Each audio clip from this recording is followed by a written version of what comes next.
L-awtoritajiet tas-saħħa lokali konfermew li feċ it-tieni każ tal-Mpox wara dak li ġie rrappurtat il-ġimgħa li għaddiet. Waqt li fl-ewwel każ li nstab f'persuna li ġiet minn barra ġie identifikat minn testijiet u analiżi f'laboratorju internazzjonali bħala Clade 2 li hu varjant inqas sever minn Clade 1 li qed jiddomina fl-Afrika.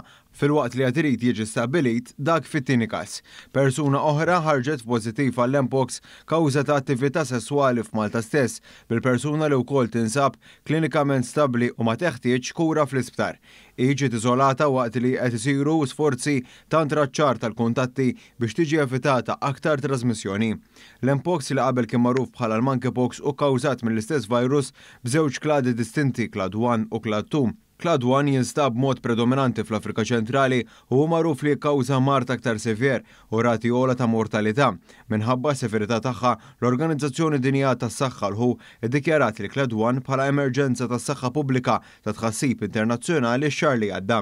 Clade 2 min-naħa l-oħra u inqas severu għandu rata ta' mortalità ferm aktar baxxa. Clade 2 responsabbli għall-imxija globali li għadha għaddejja mill-2022 din tinfirex primarjament permezz ta' trasmissjoni sesswali.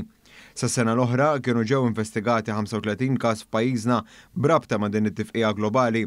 Sa dan it-tant l-awtoritajiet tas-saħħa tennew il-pariri tagħhom biex jitrażżan it-tixrid tal-virus fosthom permezz ta' sess sigur u li wieħed joqgħod lura minn kuntatt mill-qrib ma' individwi li għandhom raxx li jixbaħ dak tal-Mpox.